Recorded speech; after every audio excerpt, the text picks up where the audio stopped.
Hi, everyone. Thank you for joining me for tonight's show. I'm so excited to talk to you guys about the trip to Uluru, and I've got lots of notes and things to get through. So, we're talking about the Pleiadian connection to Uluru.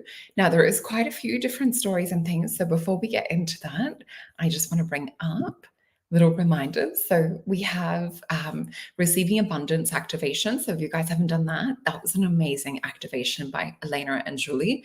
And in the process, you really actually feel shifts in doing this activation.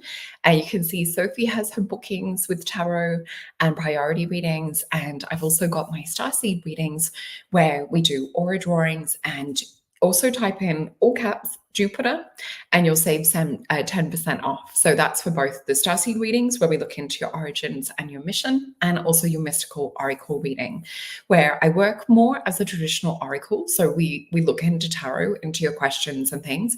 We also do like a quick energy assessment at the start to sort of see where you're actually kind of quantumly tied in terms of what's going on for you energetically right now, what opportunities and things are opening up. We look into like relationships, career, all of the normal things that you would be asking questions to an oracle. I look into. So that is a lot of fun. And so, yeah, you can see the little ticketer at the bottom of the screen saying use Jupiter to save 10%. We also have gift cards available and Elena's beautiful candles as well. So we also have Mason Jupiter's YouTube channel, which is slowly growing, which is so exciting to see. And our hearts are so grateful for all of you that jump into these shows and, do hit that like button and also subscribe. We really, really appreciate that. You can see there's a few astrology shows that are coming out soon. And I'm looking forward to this one, which is on travel and relocation that the girls will be doing. Elena and I also yesterday did the crystal essence and grid show. So if you're into crystal grids and things like that, definitely one to talk to watch. We also did talk about animals too, and talk about how I can connect with animals in readings. So that was a big fun thing. Oh, and Tim is reminding me, yes, we do have the Starseed on a mission mugs, and I didn't make my tea in time this morning because I do love to have that for my tea as well. It's really good and so lovely to see familiar faces. Thank you, everyone. And let me get into, I've got just a couple of quick videos first. And I've also got tons of photos. Oh my gosh, it took me forever to go through the amount of photos that I had. So let me just show you guys this one. Like, hold on, let me jump back. So this is just like an aerial view over the top of Uluru. So it is actually called Uluru, even though you will see as rock. So Uluru is more the traditional name, and hopefully you can hear the sound. Let me just bring this back. It'll give you sort of an appreciation of the size of it too, which you don't really see until you're on the ground.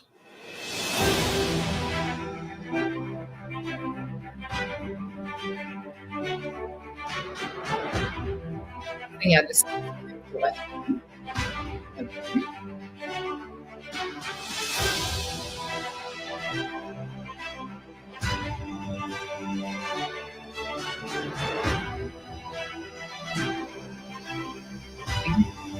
Walking actually goes right.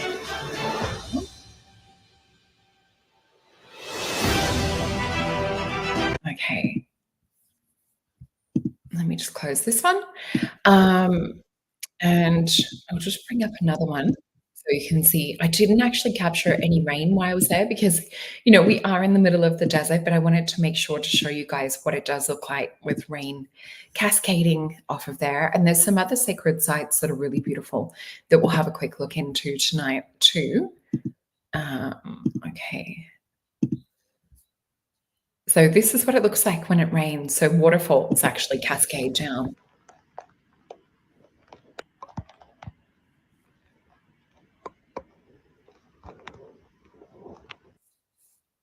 So that is what it looks like. And let me just bring this up. All right. So, and I did see UFOs while I was there as well. Unfortunately, on my iPhone, couldn't really film them. I've tried brightening the screen and things, and it was while a light show was happening, but in a different area of the sky. And we were lucky enough to be there Oh, thank you, Rainbow Sun. We were lucky enough to be there when it was very close to the full moon too. So I've just got these. Let me just share these. Oh, and I just saw something fly past my screen behind me too. Don't know if you guys caught that. And let me just read this. So there's quite a few different creation stories. So the original story that I've been told before I do this, so the original story that I was told by one of the elders was that Uluru is actually a giant arrowhead. And so it came from the Pleiades and it was thrown onto the earth to terraform. And so what you see on top, there's about 10 more layers down underneath. So you're only really seeing like a tenth of what's on top. And when you look at Kata, which is also known as the Olgas, and there's quite a distance of a drive between the two. You can see when you're sort of like at base camp or like near the resort or the campgrounds and things, you can see both Kata and Uluru in that same sort of vicinity across the flat plains of the desert. There's supposed to be like a giant underground rock that kind of looks a little bit like a tunnel that connects both these giant rocks, and there's a few other sacred things too in the background. But yeah, apparently was from the Pleiades and was said to terraform all of the life. So like all of the trees and the seeds and things like that. And yeah, we might have time to look into some questions. I will just answer this one quickly as well. So the difference between an orb and a fairy, sometimes fairies will actually present as orbs and they will show themselves as fairies when they want you to see them. Orbs can also be hybrids. They can also be nature spirits, elementals. So hopefully that sort of touches on that quickly. Oh, and this is a great statement. So yeah, Uluru is one of the 12 nodes. So it's actually supposed to be the solar plexus. I've heard some people refer to it as the heart. What I noticed is like flying in, and I might bring this up first actually. Let me jump to this screen. There's a video of us flying in, and with this, I probably won't have sound for a few of these videos because it's really just background noise. So this one is us flying in. You can sort of get a view of things.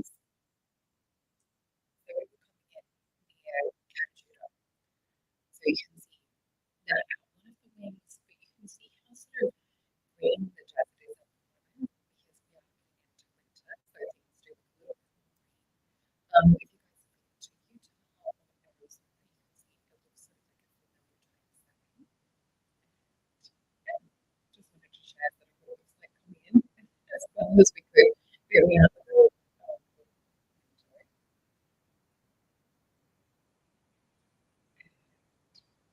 Won't put touchdown on, but yeah, you guys sort of get the idea.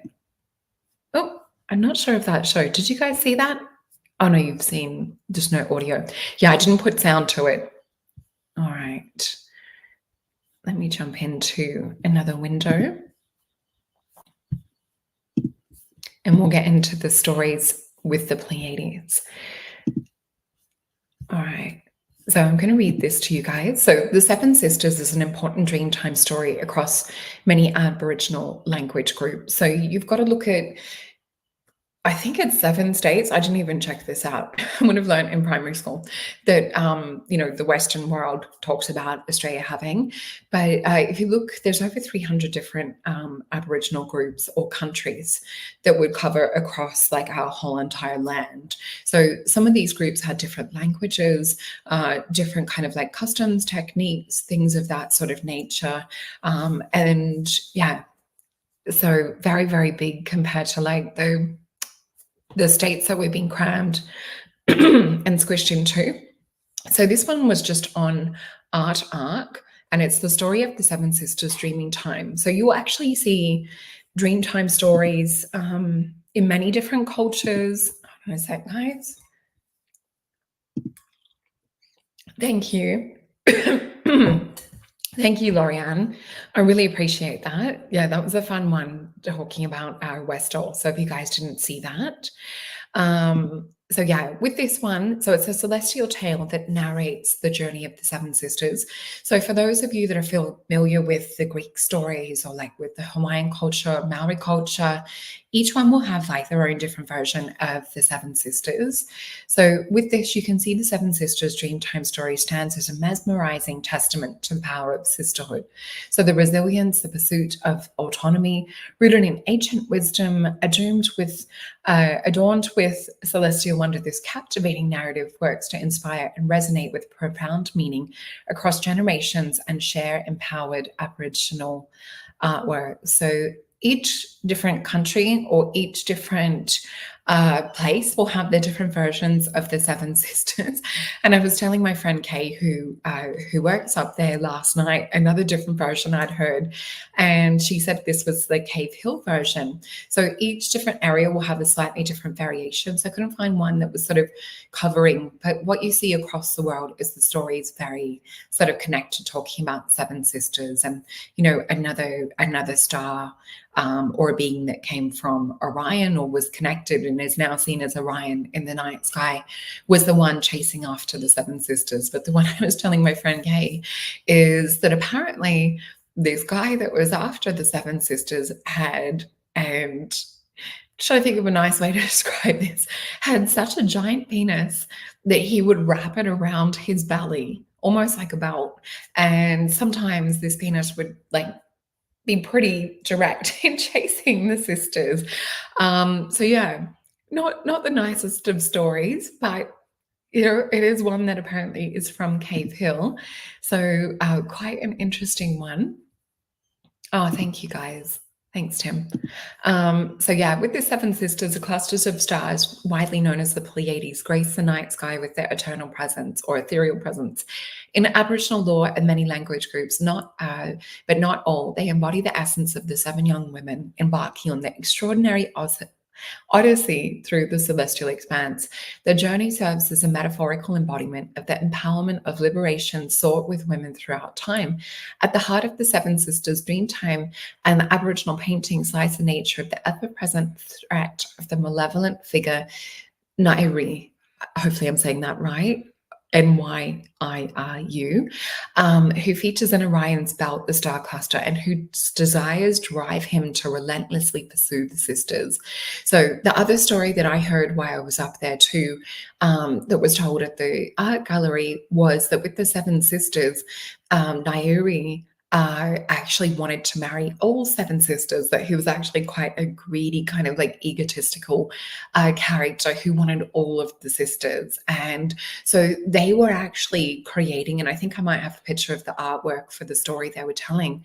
The seven sisters were actually creation sisters. So they were creating parts of Uluru, parts of Kata, Tjuta, creating some of the medicines and some of the the animals and the different things. And this Nauru character was actually trying to chase them. And so they would, transform or sort of like, hide in different spots trying to escape him. Apparently, he did come across the little sister and he's like, well, if I can't have all of them, I will try and marry the little one. And so I think they had to transform or protect her as well. So yeah, it was the story of escaping this sort of darker figure or darker character who sounded quite egoic in the way they were presenting it.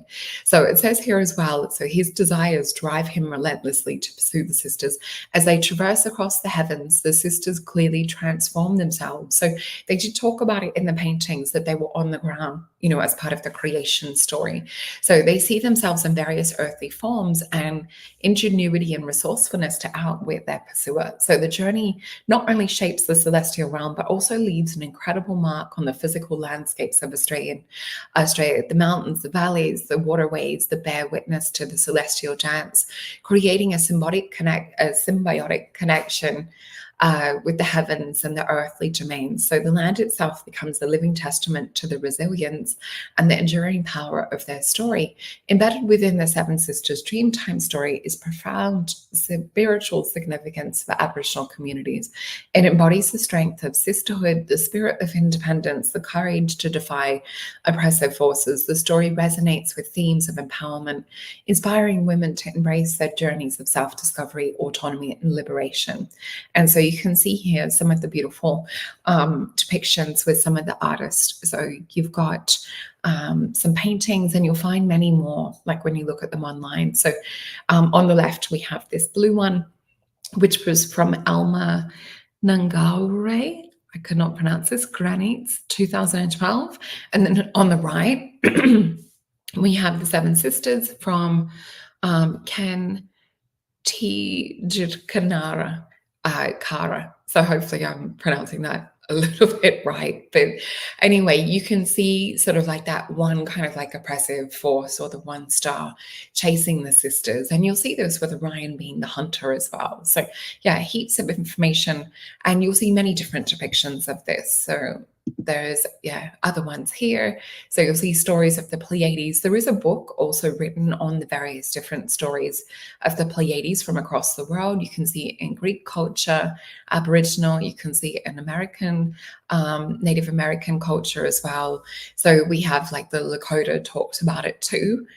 Talks about girls that were playing in a giant bear coming and spotting and chasing them. And you can see the girls climbed on the top of the large rock, which we know as the Devil's Tower in Wyoming. Shout out to my friend who lives over that side of town. They prayed to the Great Spirit to keep them safe. So yeah, really interesting information online around some of these things. And this I will get into in a little moment. Let me just jump up to my next photo. So I guess for me, this wonderment with Uluru, and some of these photos were from ceremony that happened back in December 2020. So I was one of the lucky 300 that were there at Uluru. So we weren't fortunate enough to get around the rock because things were closed off, because there was a plane come through apparently with COVID. So they shut the rock down for fear of some of the locals and things. Thank you, Lorianne. I appreciate that. So yeah, please hit that like, share, subscribe button. And I can see some interesting comments. I can see Amanda saying, I won't be admiring Orion's belt with the innocent wonder anymore. Yeah, it seems a little bit more ferocious, doesn't it? And it's just an interesting twist compared to like what we've been told. Thank you guys for your comments as well. That really helps to push out the show and the algorithms too. So with this, I'll set the tone. So for those of you that have seen a few of my shows that I've done with Stephen and Evan Strong over the years from Forgotten Origin, I think I might have the website up, forgottenorigin.com as well, to pop up in a moment. But this was actually, so in December, I think it was 21st or 22nd, it was like right on that solstice energy.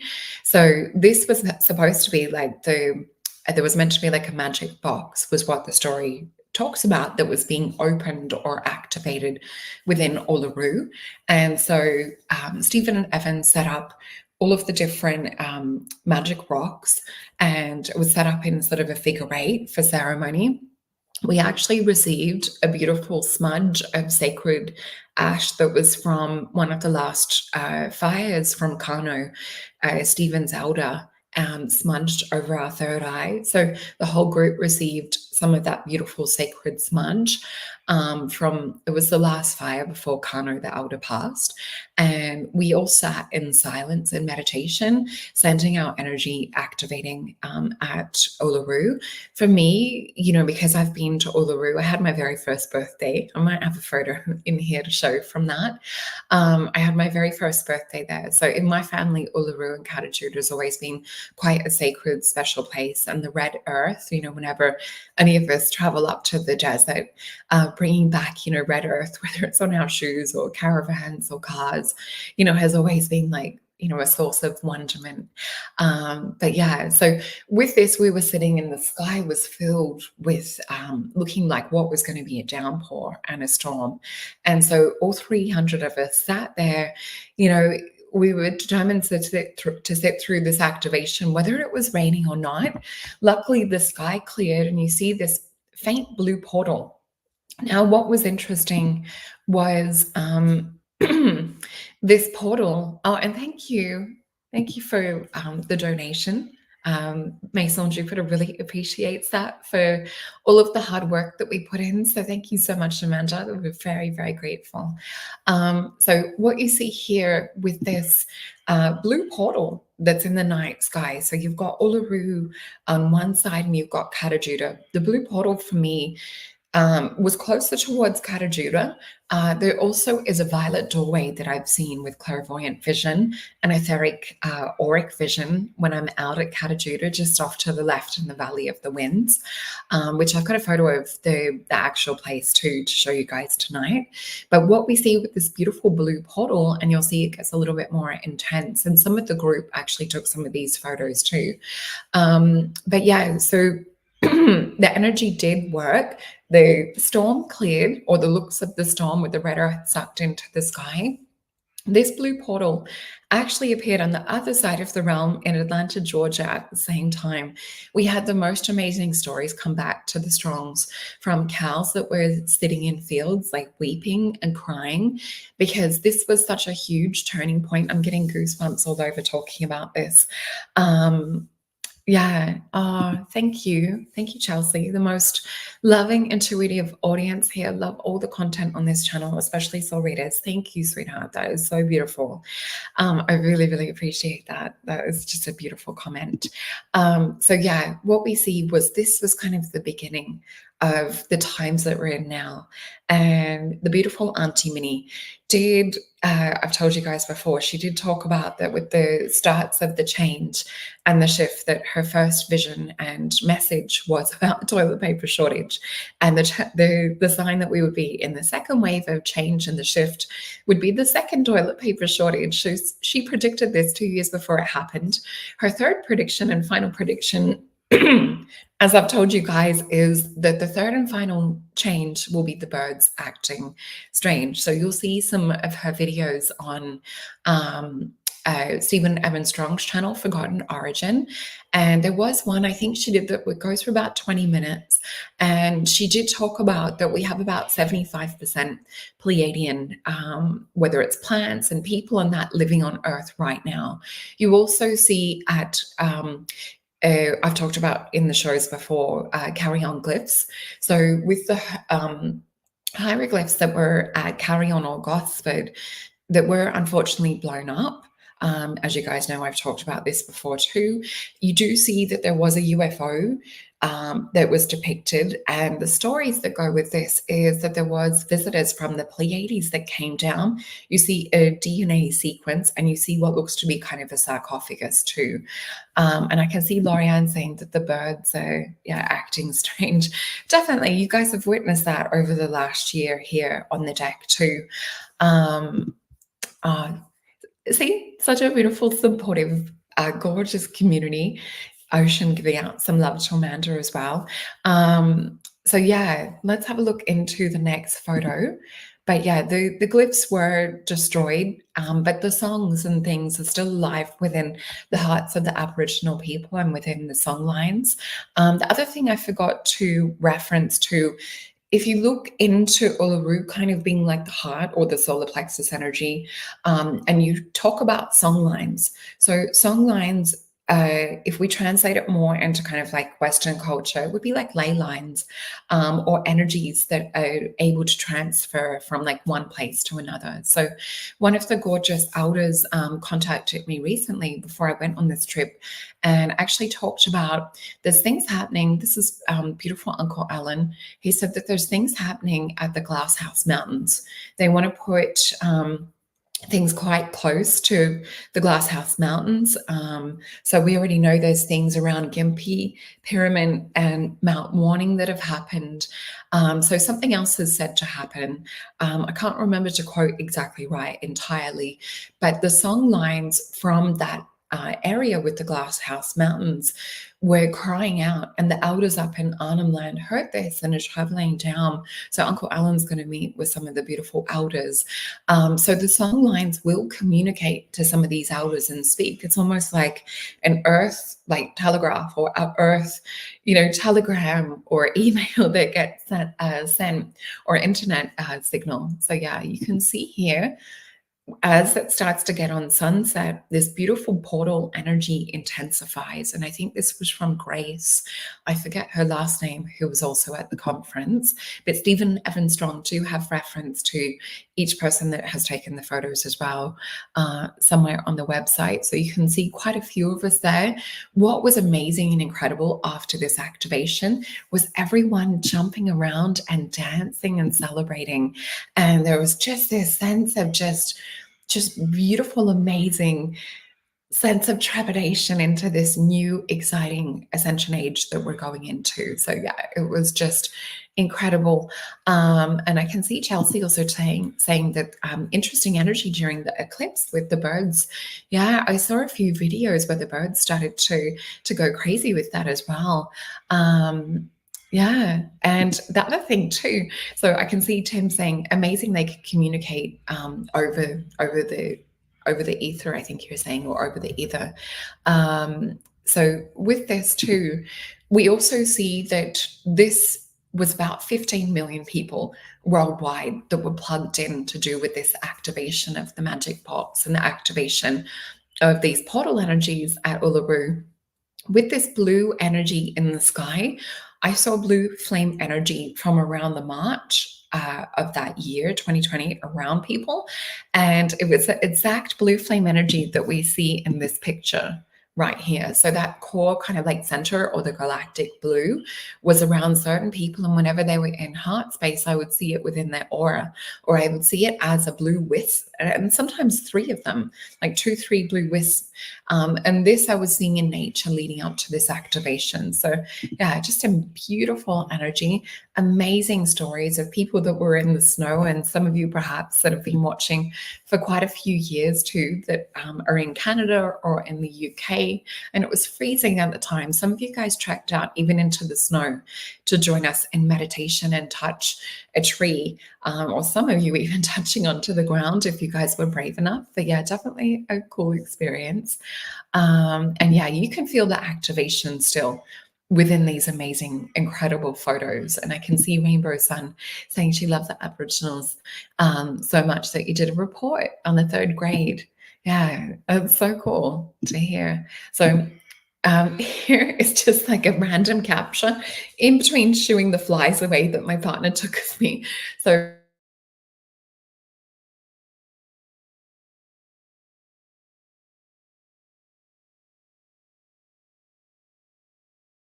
my funny goofy look on my face is I've just been starting to drop out.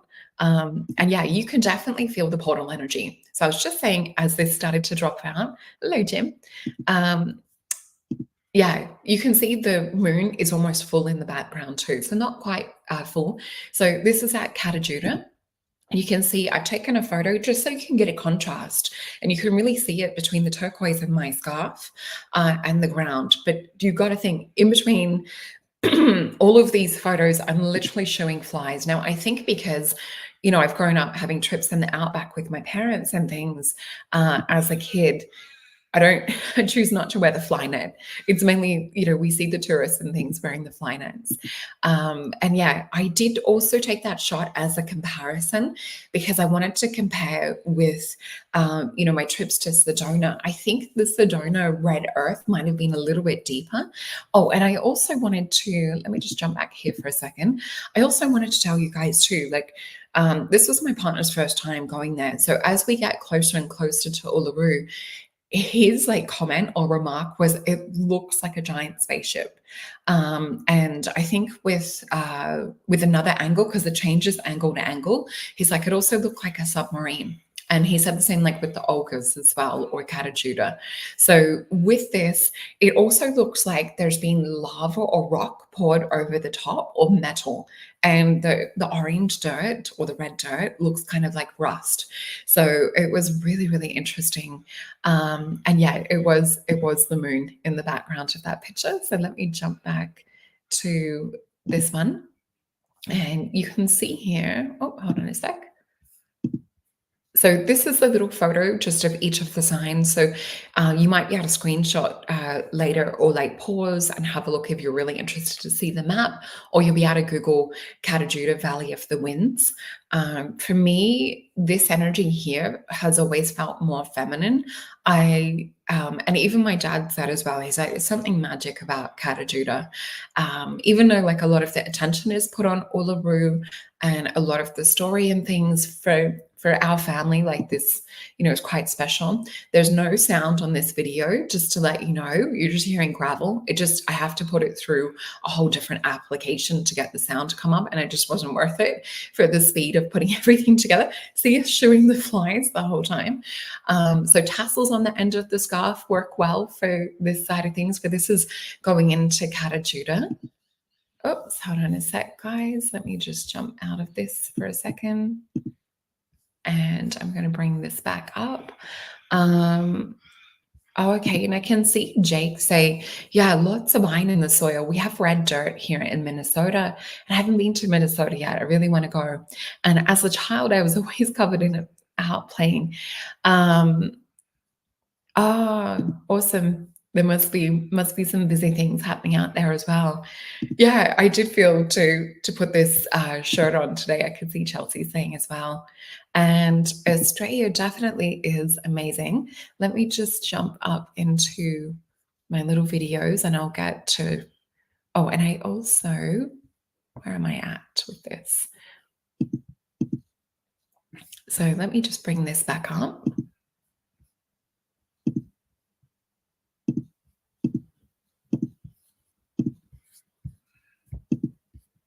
Bit of tech involved doing these shows.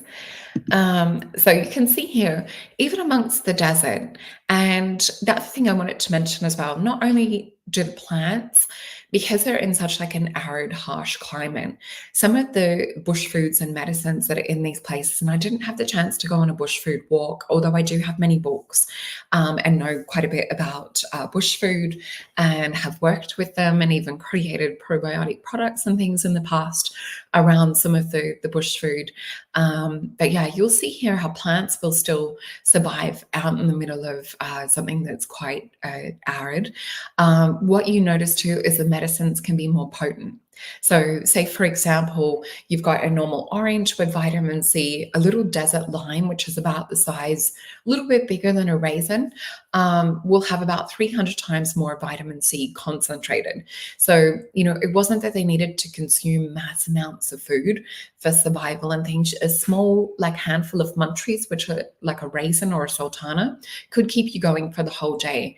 So the sugars and things are a lot less. So what you also see is, because like lower sugars and things too, if you look into kind of like modern day diet and that, a lot of the Western world diet is really not good for a lot of the original people, because it does raise diabetes and things like this, and does muck with the blood sugar and, and hormones and things. The other thing I wanted to mention, looking at like with the red dirt, so with me seeing UFOs quite a few times, like when I have been to Uluru too, what we also notice is as you've seen from my other shows, there is a common theme or thread for areas that have gold in the ground, red dirt, high quartz, granite, that we do get UFO or ET contact. So this is also something quite magical. Let me just bring up. And thank you guys for your comments. Let me see. Yeah, definitely come over here, guys. We would love that. It is such a beautiful place. And I can see here as well, Thug of Light, Uluru and Sedona are two of the 24 nulls. I'd love to travel to them all. Yeah, so I was lucky enough to be in Sedona last year, and I felt like I could literally jump through a portal to Uluru. It felt so connected. So, and yeah, definitely, if you have missed the start, good to go back to the beginning. And I can see Lorianne say, when you see UFOs, do they play cat and mouse? Sometimes. And sometimes you'll see them race each other in the sky. So I have been talking about getting a new camera. And you can see the rainbow energy. This was at Kata, starting to, to walk inward still, I think. And this amazing rainbow was just in here. And I think I'm just, there was something on my screen. I was checking it wasn't something in the sky. But yeah, there was just this amazing rainbow coming off the sun. So that was quite beautiful. You can see here, this is on Kata still, little holes like throughout the caves and the cavernous type areas. So my friend who actually works up here, she took me and my partner on a tour on one of the days too. And we went to Uluru and we went to the cultural center, which unfortunately I can't share any of the photos or the original people information from the cultural center because it is sacred. So there's no photos allowed in certain areas, and even certain parts of Uluru as sacred women's areas that you're not allowed uh, to photograph. I'm always, when I go to places like this, and this is really good, if you guys do come here to Australia, it is good to put your hand on a rock that is calling out to you when you go to these sacred places, or a tree, and just ask for permission to be on country. And you're literally just stating that you mean no ill harm, you're walking with reverence, with respect, with a grateful heart, and the story and the energy will kind of open up more. So it was interesting, as we got to certain areas, I would say to my partner, oh, I'm feeling like vortex energy here. And it's funny because right around the corner there would be a sacred water spot. So I did tend to find more vortex energy towards different water holes and things. But yeah, some of these caves are plugged off or grated off, like you literally cannot get into them. I have seen people talk about stories of there being like underground tunnels and vortex points and like a whole another inner world here. And I've heard, other people talk about beings that had almost kind of like a claw that live underneath. I've heard stories of giant lizards and things. And with Uluru, there was a spot that my partner and I felt like and I saw like vision of like a giant lizard-like being. And there was a picture in a cave of a giant lizard type being around one of the cave spots too, near where we were sensing the lizard energy. But yeah, you can see again like this beautiful rainbow energy, which just felt like beautiful crystalline energy in the area. So for me, this is more kind of like a sacred place to me, Kata, the feel. To me, these moundous type shapes do kind of, I have heard some groups say that it's more of a feminine energy, although when you get there and you read some of the stories that are put there as well, they will say like certain areas of men's areas, certain areas of female areas. And yeah, you can see it's quite a bit similar to Sedona. You can see a little bit into the cave in this one. This is a bit like fuzzy. I must have put my finger shooing flies across. I tried to quickly take this photo, but you can see my gold shoe right next to what looks to be a foot. And if you look into it, you can see definition of what looks to be like toes. So yeah, and yeah, I always see faces and things in the rocks too. So Kata was said to be sort of standing upright, and the rocks or the mountainous type shapes are supposed to be the result of a crumbling or collapsing or tipping over. I'm just having a look. Oh, okay. So interesting question. So do you astral travel when you're visiting these sacred sites? It also may be a repetitive process due to heightened energies. So sometimes I will feel like I'm flying out of my body when I'm near a vortex point. So you have inverse vortexes, which will pull your energy down to the earth. So some of these places, I just wanted to cover myself in the red dirt, and I might have a photo of that here. But yeah, other ones like at Sedona, there's signs that will say, like, if you feel like you're going to fall or jump, tell someone, because there's ones that will pull the vortex energy up. So yeah, really, some of these places, yeah, I'm a Leo, we like the gold. So, and hey, it shows up good in a photo, doesn't it? So yeah, you can see these sort of toes. And this was maybe the second one that looked like a foot. We saw another one that also looked like a foot. But you can see the beautiful trees in that are quite lush at the moment compared to what it can look like. This was interesting. So you can see this creek bed was covered in white cobwebs. So my partner's a bit more investigative. We'll go up and touch it. And I'm like, you don't know if you're touching chemtrails. But yeah, it could have been from spiders or I'm not sure. I didn't touch it. I more sort of trust my intuition with touching certain things. And there's certain areas and stories, which was interesting, that I did keep sort of more of a distance, and then we would read and find out that, it was sacred men's areas and things. So I do love trusting my intuition when I go into places like this. Yeah, it does. It looks like snow. It was such an interesting area. And let's have a look. So this has no sound, but I wanted to try and panoramically capture this for you guys. You can see the almost full moon in the distance. So yeah, you can see little caves and things again. And yeah, it was just beautiful. We were walking out on sunset. Now, the funny thing was, my partner was like investigating because he hasn't been there before. And so he was like sort of off, having a lot of fun looking at the different places. Yeah, star seeding in action. Oh, thank you. Yeah, I literally took, oh gosh, hundreds of photos, and it was just going through last night trying to put the best ones together for you guys. So yeah, with my partner, and in different places, and because he's quite an explorer, so he wants to like roam and have a look.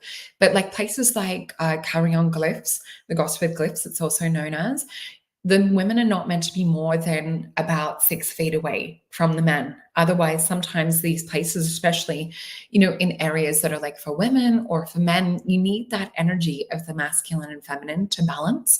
So, towards the end, when the sun started to go down at Kata, I felt watches there. And there was one part I was going to go off and investigate a little bit further. Oh, and just to let you guys know, if you are exploring, you always take water out, maybe a little bit of a snack. I always take a jacket and things. I dress kind of and have a couple of survival type things on hand just in case, because you never know. What if you lose your footing, or, in my conspiracy sort of ancient mystery mind as well, what if you're teleported into different places? You want to take snacks. So yeah, the sun was setting at this phase, and I said to my partner, I'm feeling a few watches around. I'm not going to go off by myself in any sort of direction. We need to stay together, and we need the energies of the masculine and feminine. Also, the masculine energies do protect the feminine too. Oh, and I can see here as well, Jody B saying, interesting. I did feel like I was going to fall in the Grand Canyon. Yeah, same. And I had a little bit of that feeling at Sedona as well. So, gosh, it'd be so amazing to go back over. Let me see. Oh, that's so awesome. Yeah, you'll have to let us know, Ocean. That'd be really, really cool. And so beautiful to see like our community all working together like this too. I love it. So this was an amazing shot that I didn't even know my partner captured until later. I just saw him sort of randomly clicking.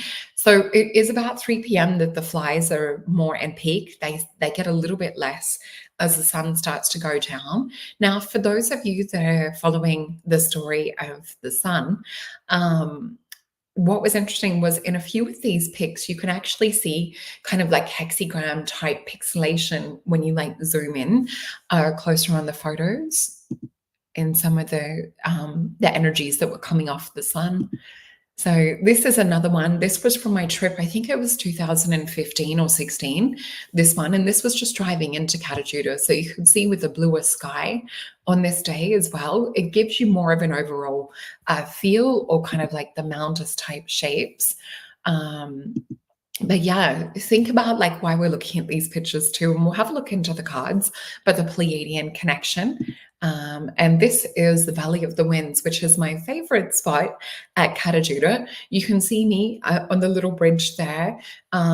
And this would sometimes fill up with water as well. But off to that left, that peak directly above my head, is where I see a violet doorway open up. So I do feel that these places are interdimensional, or are like Mount Shasta, that perhaps have entrances into Middle Earth, or even interdimensional vortexes into higher points.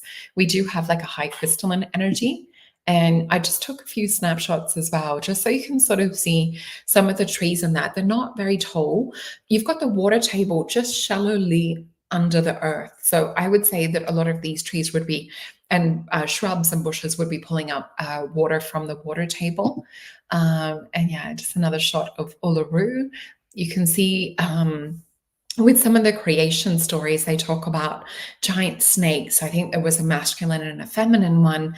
And I think the feminine one again had to, get away from the masculine. I think it was a poisonous one. I'm trying to remember because we weren't allowed to take photos in the cultural center, but I'm just trying to visualize and reference the story that I saw like with that. And yeah, no sound on this video, but you guys will see just kind of a little bit of, I wanted to take you in the car as much as I could to get a feel and a view for what it's like actually coming up into this place.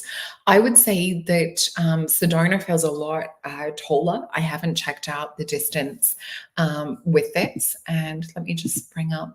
So if you look into the distance, the segways, they do segway tours, which is more for kind of like, international tourists and things. But you can actually go, and I forget how many kilometers it is around the base. I think when I was a kid, it was maybe like around 6 or something. Sometimes this will pop out. I just find sharing with the Facebook slideshow, I can literally just go through like it's a slideshow and I don't need another program. So let me just click back into where we're at. Sometimes it will glitch out a little bit. Okay. So this, and I'll just bring this back up. So I've got some more of Uluru here as well. So when you look into this is sort of like coming up in from like the main car park. Oh, and I can see Rainbow Sun. Amazing. I want to visit all of Australia, the Gold Coast, and it looks like New Zealand as well. So yeah, it's an amazing place. If you guys get the chance, let's have a look into, thank you. I love you guys. You're so beautiful. Thank you, Jim. So you can see here the trees and that. This was really interesting. You can see, and this area in particular was very interesting. I think this was around a men's area with this cave too. And some of these will actually have some of the artwork and things depicted. I didn't really see any like Wandjina type beings that were depicted on some of these artworks, although we do see them throughout other desert spots and things too. But yeah, this was a really interesting, I think it was a men's area in this particular cave type area. You can see, and it says that perhaps some of the original people have dug holes and things out to kind of like make some of the caves. This was interesting too. You can see with the black that's like washed over the actual rock is where you get like a large downpour, and some of it's like natural kind of like waterfall type feels. With this was around where I was feeling vortex energy too. And so I've taken some of the signs. You might want to like enlarge and pause because there's a lot for us to get through. Here's some of the cave paintings. Now, some of the people, the local people and original Aboriginal people do actually come in and touch up. They have special permission to come and keep the artwork so that everyone can still like observe what was there. So they will re-go over certain pics. So that's why you see some that are a little bit brighter than others. So it was interesting looking at some of the pics.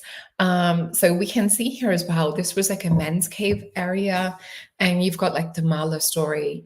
So it says the Mala people came from the north and could see Uluru. It looked like a good place to stay for a while and make Imma ceremony. So men raised the ceremonial pole.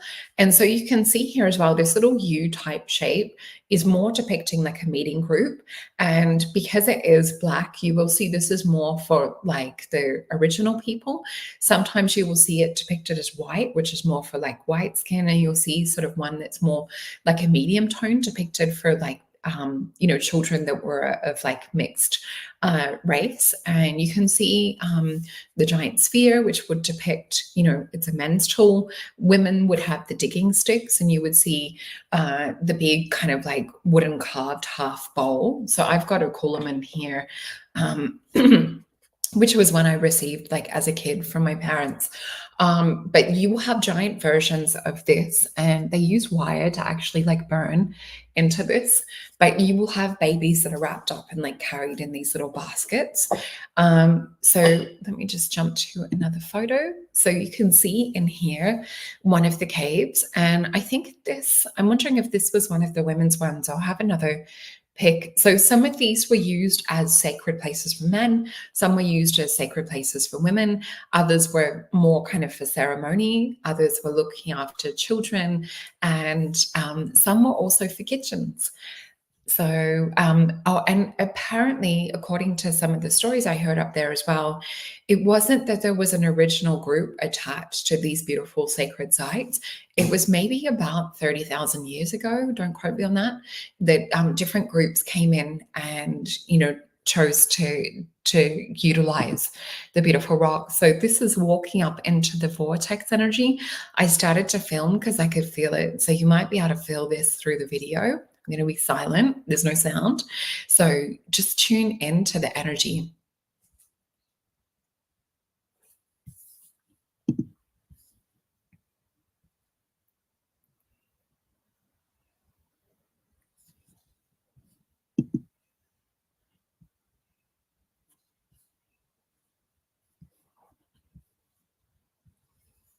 Okay, so hopefully that gives you like a little bit of a feel of the energy. And you can see sort of near where the black is on the rock wall, this is where the water cascades down. And it's a little bit hard because it's got reflection from the rock, but that's actually a water pool down there as well. So it did have amazing energy. It felt very crystalline and beautiful. Further up, if you were to walk along like near this rock, there was sort of what looked like a cave area, and it looked kind of almost like a false floor in a way, but I did feel like giant lizard kind of reptilian energy around near that spot.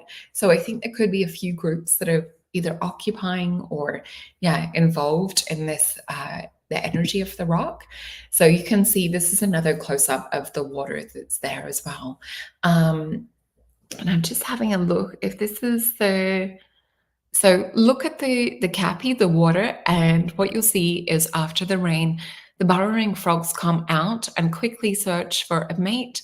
The females will lay many eggs. So there was actually a few tadpoles and things in the area. And you can see here, this is just sort of going towards the Olgas again.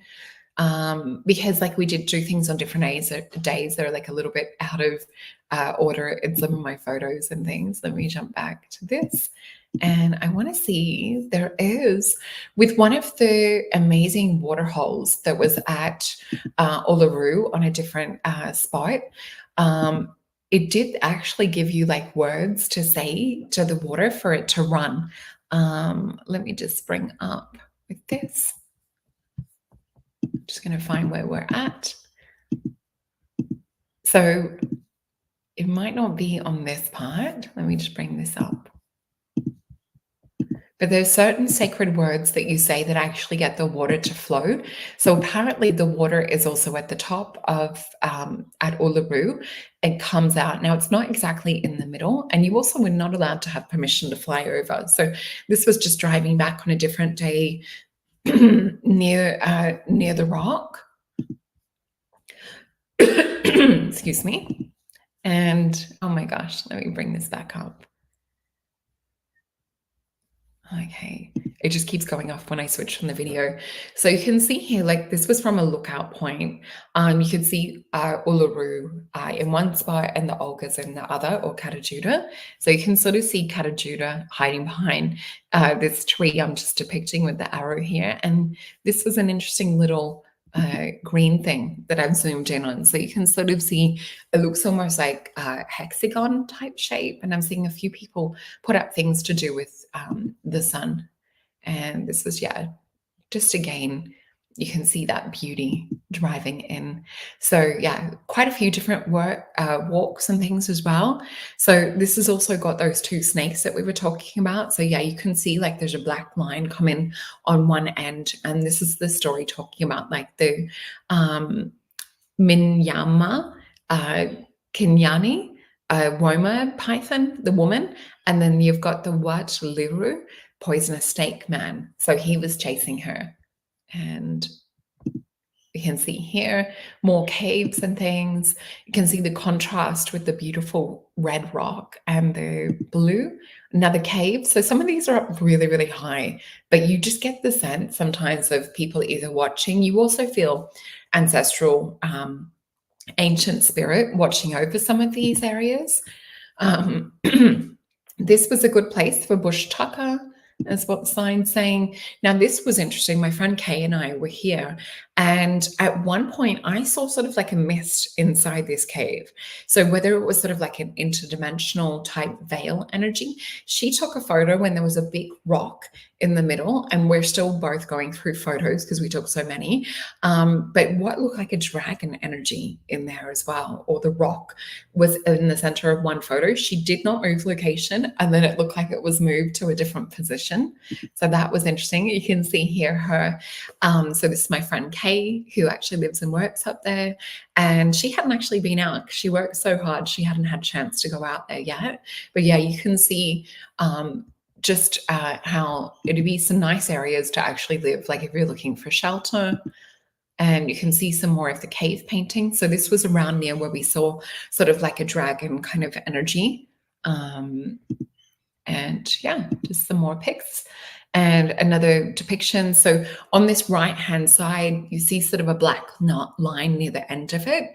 And this is just talking about like the ancestors' story to do with their creation time and the snakes and things that traveled across with the poisonous man python and the woman, more cave areas, and you can see the black markings of where the water would cascade.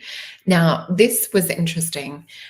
This is the Capi area that I was talking about to do with like where you actually speak. So in the top left corner, you can see a little bit of the water running down the rock. So it says here, let me just read this. So this is a good place to listen to country so that, you know, we would sit and kind of meditate and look in. So I'll just read this. It talks about like the water snake and how water is precious as well. I'm just trying to see if it's got the word that you had to say. I know we filmed a video of it. Here it is. Let me click out of this so I can get the sound on. And I'm going to have to bring it up in another window, just so you guys can hear us actually saying it. See, it might be a little bit hard, but if you can actually get the sound on this one. Yes. Coca Winapi. Coca Winapi. Coca Winapi. Yeah, you can hear it more. It's definitely. So there's a trickle that started after we were. Yep, that's increased in flow. Yep. So yeah, you said Kupa Kopa Winapi. Coca Winapi. Coca Winapi. Coca Winapi. Yeah, you can hear. Okay, let me just stop the sound on that one. And we'll probably go over tonight because there's a little bit, I want to look into the cards and make sure that we also have a look into like what the cards are saying around this Pleiadian energy too. But I didn't want you guys to miss out on any of the adventure. And so you see native wattle and things like that that are a little bit different to our wattle down here in Victoria. This was part of saying goodbye to the rock for the last time, just driving around. Beautiful galah. We have them here. I don't think you guys have seen them in the background here, but they're one of my favorite birds. They're funny. So over here we have the saying of like, if someone's being silly, like, oh, you galah. yeah, they're quite like a funny, humorous character. You can see my feet in the red dirt, give you a contrast.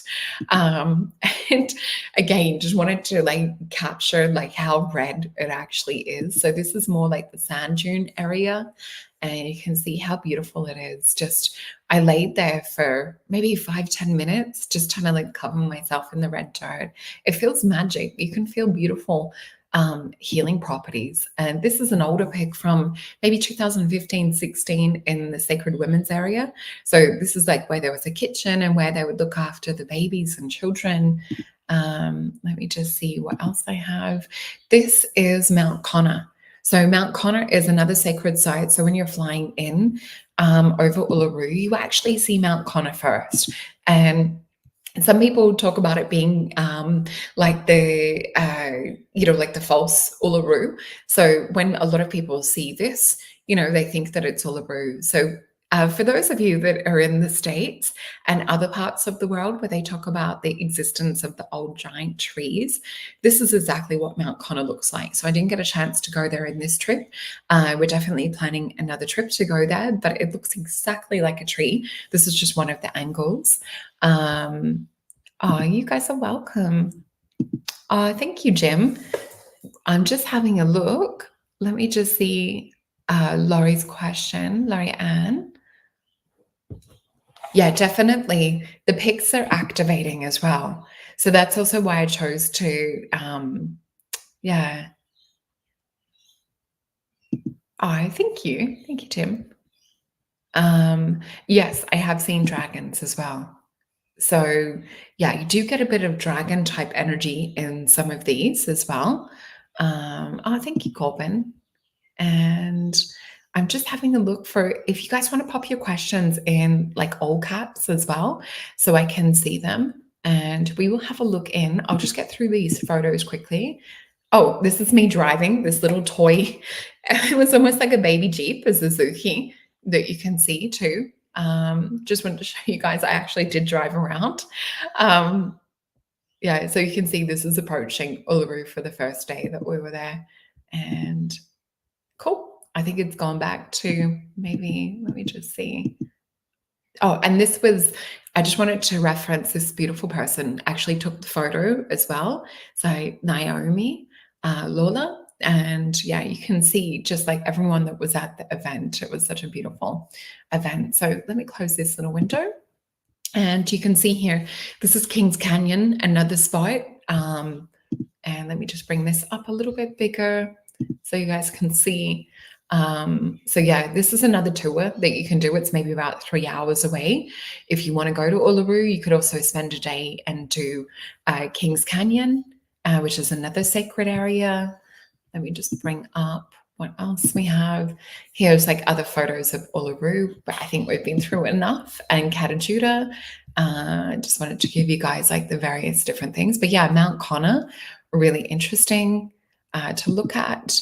And these little things, these are the aliens that live on top of Uluru. So they sometimes hatch after heavy rains, it says as well. They're called brachiopods, and they're kind of like a fairy or a brine type shrimp, is what it says here. So some of these things can be left dormant for a few years, apparently. Creepy, but weird. But yeah, part of nature. They look very, very alien to me. What do you guys think? And here is a view on top. So you're not actually allowed to fly over, and there's said to be a hole that connects or goes down into the center. Now, I have also heard about like original stories that talk about like whales actually coming in from the ocean, swimming in the underground ocean, and women picking off barnacles and things off them. So there's so many different stories and things that you hear. But yeah, each area or each different group will have like their own way. Yeah, definitely very alien, very prehistoric looking. And let me just see if I've covered. Oh, so with the UFOs, I think on the way back one night, I think it was from Kata, because we were coming in at night, coming back through towards like where we were staying. I think we saw maybe 3 UFOs. So yeah, there's stories of beings that live underneath Uluru and things as well. We talked about the vortex energy, the nutrient-dense foods and things like that. Let me also see. Let's have a look now into some of these questions. Oh, that's so funny. Yeah, it is an amazing place, and the words do not do it justice as well. Oh, okay. I just saw your question. Let's have a look. So it was, are the Pleiadians here now in chat? Well, we do have Pleiadian energy with some of the people that I've read for as well, also have Pleiadian energy in the chat. I can see some familiar Pleiadian energies. The other thing too I've heard is that with Uluru and with Kata Tjuta as well, there are stories about Pleiadian ships returning to these areas, and I'm getting goosebumps talking about this. So that is another part of the Pleiadian connection. Timing wise, I'm not sure exactly. I'm just seeing the shaman ET energy as we're talking about this. So we can see here Prince of Cups, who sometimes is my ET shaman energy. But let's have a look into what they wish to share with us about this Pleiadian connection to these sacred places that we're talking about. And if there's a message that they would love to share with us. Okay, so I've got 6 cards. We'll have a feel into these. And it was, temperature wise, it was around 14 degrees at night and maybe like 20 during the day. So you could wear a t-shirt at daytime. I don't know what that would be connected to the other side of the world in terms of temperature. But yeah, it wasn't too cold. So let's fill into these 6 cards. And what I do feel is what this sort of showing me is like a veiled energy. So it's very much to do with like the connection and the frequency. So some people might walk in one place and see a totally different reality, or just sort of see more kind of the rock formation. What they're showing is like walking with a grateful heart, is they're showing me like streams of energy. So I'm sort of seeing more kind of like where you're magnetically pulled to certain places, where there'll be vortex points and activations and things that happen, is what they're showing as well. So we'll flip over. Yes, definitely connection to inner earth. When I was at Kata Tjuta as well, this is what I was saying before about like saying to my partner, I think you should come a bit closer to me, because I could feel some energies that were watching. So, you know, there are stories in a lot of places that have connections to inner earth of people just disappearing. So I did not want to be one of those people disappearing. So I'll flip these cards over. So what we're actually seeing, the Pleiadian message, is that a lot of these places are being unveiled or activated and are calling people to come and visit. Now, another story in connection with the Pleiadian side of things is there was a lady called Lavendar, and this was in 1980, I think. She was told about a crystalline cave, and a crystal cave that was in an underground a water area in Mexico, and she found all of these little white crystals, and I've got some somewhere. I think they might be, I'm just thinking of this now. I didn't think of this before. You guys really helped to bring the energy to the show. So anyway, these Pleiadian seed crystals were in this underwater cave in Mexico. She was told to take them to the Great Pyramid and they would be activated. And there was a group of, I'm not sure if it was 12 people that were in this activation in the King's Chamber for these crystals. One person was actually the actress Shirley MacLaine, who has written books on shamanism and spiritual chameleon type books and things too. Apparently one person actually died during the ceremony, left their body, and a walk-in came in. So interesting, they didn't recognize the girl they'd been flirting with on the trip and everything. But anyway, these seed crystals have been distributed to many, many light workers across Earth. Now, out of all of the crystals, the place that people have felt to take them the most was to Uluru. So many of the Pleiadian seed crystals have been taken to Uluru too. So there is a strong Pleiadian connection. The cards that we have the Ace of Wands and the Magnus. So with this, we see that there's a huge kind of like overlay energy. There's much more that meets the eye that's there as well. So with this Magnus energy, we see like a lot of the ley lines or a lot of the song lines and things, but we see lots of great gifts and secrets that are also there. It's definitely like a power point or a vortex point to be activated. So with this, we also see the Eight of Disc.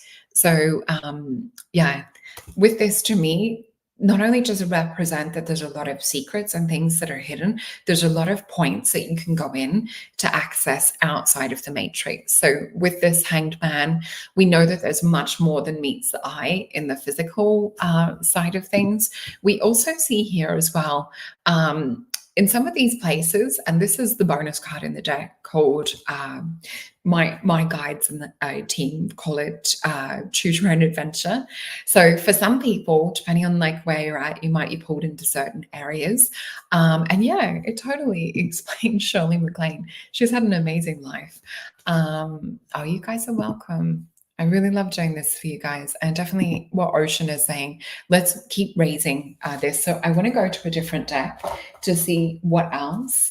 And I do have a deck that has Uluru in it. And I saw someone at the start saying that they picked Uluru as one of the cards as well. And yeah, great comment, Tim. So I do wonder, like with this, because some of the visions I've had about Lemuria look a little bit like Uluru and some of the, the lands and things too. So be very, very interesting. Let's have a look what we've got as little clarifiers. But I keep feeling this is very much like each individual will get a level for what they're on at the time. And what I'm actually seeing is some of these places literally speaking or calling to people to go to certain areas. But I do feel it's like a spiritual activation. The other energy that we're getting, and I've got two of the same cards in a row. We've got three of the same cards again. So Spirit is literally doubling down on the message that they're giving us to do with the Pleiadian Uluru connection. So we have the Hermit again. Or sorry, not again. We have the Magnus or the Magician again. So with the Hermit, you may actually be called to go on a spiritual pilgrimage. So there's a reason, if you are called to go to Uluru or called to go to Kata, Tjuta, Mount Connor or Kings Canyon, for this sort of side of things, we have the Ace of Wands again. So we can see here there's activations that happen, but I'm also seeing this as an antenna that's still very much telepathically connected to the Pleiades. So there's certain sacred sites that are connected to other star systems. You can see Southern Cross, over this area is quite clear as well. You would also be able to see the Pleiades in that too. We have the Five of Pentacles and we have the Hanged One. So depending on what level you're on, you will see like a whole different side of things. If you have eyes to see is the words that I'm hearing Spirit say with this. And I will just grab from one other deck to see if there's anything else that Spirit wants to say to us around this situation. And I'll flip these straight over. And I can see Jake say, feels like the union of elementals at the site too, just like the Magician, the sun and the earth and the water. Yeah, I definitely feel too. It's like the integration of the two. So we have the Daughter of Pentacles. For me, she's kind of more of a creation spirit. So we're still seeing that creation spirit still alive. And with the Two of Wands, this is a really interesting energy. It's kind of like the base level of creation too. Two of Wands can, to me, sometimes represent two different overlays of reality, and we have a 10 of Cups energy. So definitely there for spiritual activation and very close kind of like realm to Pleiades. Interesting, we have the Pine Tree, because Pine trees are very connected to Pleiadian energy. I also, even just talking about this and sharing the energy of the show as well, I can feel energy around my crown. So if any of the photos jump out to you or you want to go look them up, you can like remote view or tap in. So you don't have to sort of literally locally be there. And again, the Hanged Man. Six of Cups for me is also my superstring theory And it's interesting. We can see almost like superstring theory with the Six of Cups. Oh, sorry, the Ten of Cups as well. So it's definitely like a place where you can time jump or go to different locations, is what I'm also seeing. So it could be almost like a interdimensional space hub or galactic hub, would be another way. And let me see what Tim's saying. So, Rita, I feel like you went up a level in the Galactic Federation ranks since you've come back from Uluru. Thank you. That's a lovely comment.